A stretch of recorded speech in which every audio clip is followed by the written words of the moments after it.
काँग्रेस पक्षाचे प्रदेशाध्यक्ष अशोकराव शंकरराव चव्हाण व सुभाष बापूराव वानखेडे हे काँग्रेस पक्षाकडून नांदेड आणि हिंगोली लोकसभा मतदारसंघात अधिकृत उमेदवार आहेत।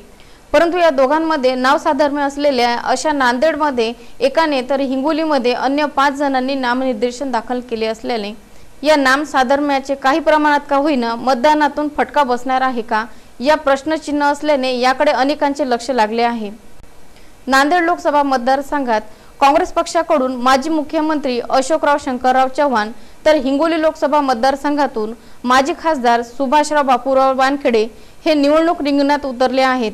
योगायोग म्हणा की हेतू परस्पर म्हणा, नांदेड लोकसभा मतदारसंघातून अन्य एक अपक्ष उमेदवार अशोक शंकरराव चव्हाण नावाच्या व्यक्तीने उमेदवारी दाखल केली आहे। तर हिंगोली लोकसभा मतदारसंघात सुभाष काशीबा वानखेडे, सुभाष मारुती वानखेडे, सुभाष विठ्ठल वानखेडे, सुभाष परसराम वानखेडे, सुभाष नागोराव वानखेडे या 5 जणांनी उमेदवारी कायम आहे।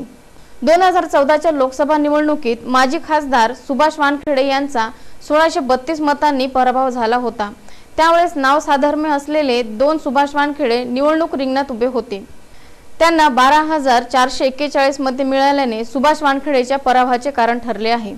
2019च्या लोकसभा निवडणुकीत 5 सुभाष वानखेडे हे कोणाच्या पराभवाचे कारण होणार अशी चर्चा आहे। नांदेडमधून 14 तर हिंगोलीतून 28 उमेदवार निवडणूक रिंगणात उभे आहेत। नांदेडमध्ये मतदान केंद्रावर 1 मतदान यंत्र तर हिंगोलीत 2 मतदान यंत्र असे असणार आहेत।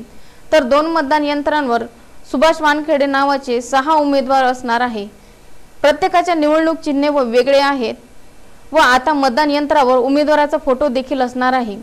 ही जमेची बाजू असली तरी काही प्रमाणात का होईना नाव साधर्म्याचा फायदा घेत निवडणूक रणसंग्रामात उतरलेल्या या उमेदवारांचा मतांचा फटका लोकसभा मतदारसंघातील माजी खासदार सुभाष वानखेडे यांना बसण्याची शक्यता असल्याची चर्चा आहे।